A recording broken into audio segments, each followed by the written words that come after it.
Brother Nuri, I told you I've been paying attention to the nation since your appearance on the Breakfast Club, listening to the lectures, reading the books. One of the books I read, Message to the Black Man. Oh man, that's the one. That's the one. Let's hit the applause button. Somebody, that's the one. That's the one. That's the one. Brother Nuri, can you please explain to those who may not have read it or who are unaware of the book, how would you describe Message to the Black Man by the Honorable Elijah Muhammad? I would describe Message to the Black Man as the key to unlock all of the wisdom that you'll read from any book, including Bible and Holy Quran, and even deeper than that, the key that you can use to unlock the power inside of your own self.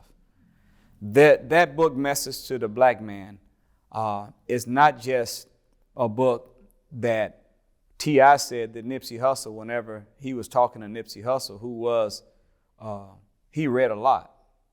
He said whenever he met with Nipsey Hussle, he gave him one book. It was Message to the Black Man. And that book is, I would say, it is the greatest shovel of resurrection that has been put in paper form that has ever existed among black people. And one of the keys to it is that in the back of Message to the Black Man, there's two sections, one called A Guide to Understanding the Bible, and another is called The Guide to Understand the Holy Quran. And you can look in it, you can see a subject, then you can see a page number, read what the Honorable Elijah Muhammad said about that verse, and then what ends up happening to you as you began to learn the breakdown that God gave to the Honorable Elijah Muhammad on the parables and the metaphors and the similes that are found in Scripture. Guess what happens to you? Now you start learning those metaphors and what these different symbols represent in Scripture. Next thing you know, you start picking up the book based off of programming your mind with his guide to understanding, and now you begin to decode the Scripture and the real power of wisdom, the real treasure, the value of things is not in reading what you see, it's going in to what you see.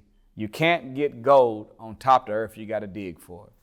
Diamonds are not laying around, you've got to go deep into the earth. You can't get a pearl floating. Pearls don't float, they're in the oyster that's at the bottom of the sea. You got to go deep into.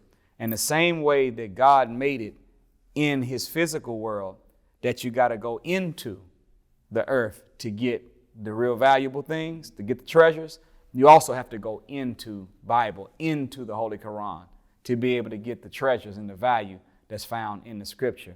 The teachings of the Most Honorable Elijah Muhammad in general, and Message to the Black Man in specific, allows you to go deep sea diving for that pearl, allows you to go down into the earth and mine out the power found in the Bible, the Quran, and deeper than that, even in yourself. So that's what I would say about Message to the Black Man. That is the book that I read that within the first few chapters, I said, this is how I've been believing all of my life. I just didn't know how to say it like this. But Brother Nuri, what about those individuals that may be hesitant to read it because they're not a Muslim? They're not a Christian. They don't really consider themselves religious. Is their message really for every black man? Well, that it's for all black men and black women. It's for us as a people. And really, there's even a book out called Message to the White Man and White Woman. And this is a book written by Caucasians who have taken Message to the Black Man and written it in a way that it appeals to white people. Notice that I didn't mention, like you have on your shirt, Muhammad Ali. That picture, him holding that Muhammad Speaks newspaper, that's one of the most popular images. But the other image that's very popular of Muhammad Ali is him holding up that Message to the Black Man.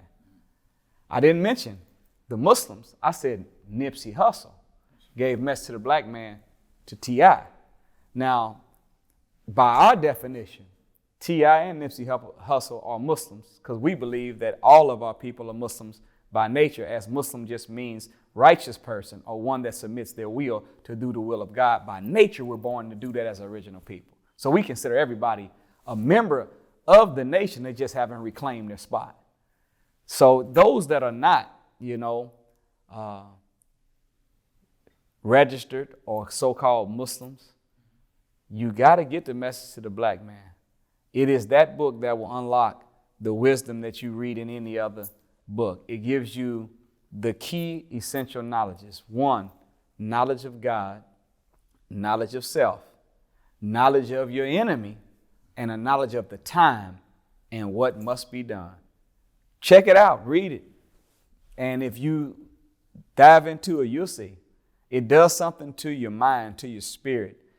Brother William, before I joined the nation, I had all D's and F's in school. And I came in the nation, I joined and got registered when I was 17. My senior year in high school, I had a 4.0 GPA. And I only went to school on Thursdays and Fridays. I'm not recommending that to any of the young people that's watching this, because you will. I wasn't supposed to graduate either.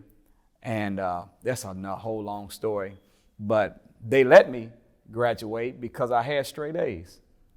Argument was, if you're going to let someone with all D's graduate because they came to school every day. I only came to school Thursdays and Fridays. I got straight A's. Which one learned the best? They had to say I did. But at that time, the principal of my high school was a black woman, took me to a white man that was her assistant, who was over the truancy for the school. And she said he could possibly make a way for you to graduate, even though you've missed more days of school than you've been here. And when I walked into the room, she asked, "So tell me this, is the white man the devil?" And I said, "Yes, ma'am, the white man is the devil." And he told me, "Get out of my office." I said, "I didn't ask to come in your office. She brought me in here to do that." And, I told her I had 2.5 weeks left of school. And I told her, I said, "You are an Aunt Jane. And if you don't know what that is, go read about it. You're an Aunt Jane." I told her, I don't need your school or no piece of paper from this school to be what I want to be in life. So I don't really care nothing about graduating. But that was wrong. And lo and behold, I end up seeing her husband, who was a principal of another school I went to, and he told me to go see her. She wants to work it out. They let me graduate. But my point is that D's and F's to straight A's was a product of Message to the Black Man and 2 tapes that I had by the Honorable Minister Louis Farrakhan. And what happened is that I believed that I'm the original man. I'm the Asiatic black man. I'm the maker, the owner, the cream of the planet Earth. I'm God of the universe. And the color man is the Caucasian white man, or Yakub's grafted devil, the skunk of the planet Earth. They came from me. I'm they daddy. So what can my children put in front of me that I can't master? So when I went back to school, I didn't say it out loud, but I was always thinking, you can't put no test, no paper, no assignment. Ain't nothing you can put in front of me as my child that I can't get an A on it. I'm doing this. But that kind of true self-worth was a product of Message to the Black Man.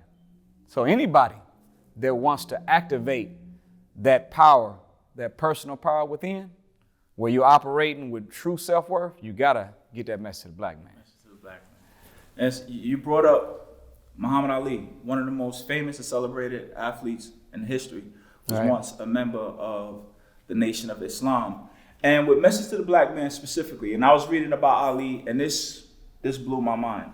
When he had his court case against the U.S. government, because he did not want to be drafted in the army or the military for Vietnam, the judge, Supreme Court Justice John Harlan, used Message to the Black Man in his decision. He used it to confirm that Ali was indeed a Muslim and gave him conscientious objective status. Right. So America likes to act as if this book doesn't exist at times. Yeah. But the highest court in the land is well aware of Message to the Black Man. Brother Nuri, I don't even have a question. That just blew my mind. The Supreme Court knows about this book and this man. But William, I'm gonna tell you this, and to those in the viewing audience, do you know that almost every president of the United States of America were Masons? And a Mason, M-A-S-O-N, it stands for Muslim son. They're sons of Muslims. George Washington was a Mason. And these are Caucasian people, the Shriners. They study Islam in secret. So if you ever go to any of, just look at the names of the Masonic lodges. Mecca Lodge, Medina Lodge. That's in Saudi Arabia. And go look at what they wear whenever they are fully dressed. They wear fez like the one you see in the Untitled Muhammad, suit and a bow tie. They talk about crossing the burning stand. Here, there is what they call it the Old National Theater now, but it really was the Marat Theater, owned by the Masons and Shriners. You go on their floor where you buy tickets, and they have in granite the star and crescent, like this. It's facing down. They have a sword over top of it, and that represents, so teaches the Most Honorable Elijah Muhammad, that they're saying that they know that they must keep their study of Islam a secret. And if they ever expose that they are studying it, their head will be taken off by the sword. But look on the floor. And on the floor, there's a 5-point star. In the middle of the 5-point star is a black man's face. And around the star on each point, there's a letter. A-L-L-A-H. Allah. So what are they saying? I know the black man is God. I know who the true and living God is. So you remember Keith Ellison, whenever he was first becoming a congressman in Minneapolis, yes, he said that I wanted to take my oath of office with my hand on the Holy Quran because I'm a Muslim. And everybody, they went crazy saying this is a Judeo-Christian society. And then Keith Ellison said, well, the Quran that I want to use is Thomas Jefferson's Quran. Founding father, Thomas Jefferson. They went, looked at it, they seen Thomas Jefferson's handwriting in it, and they can tell this was his Quran, he was reading this. What was Thomas Jefferson doing with the Holy Quran? They're studying Islam in secret because they know that the power that Islam can give you is there. They just want to keep it to themselves.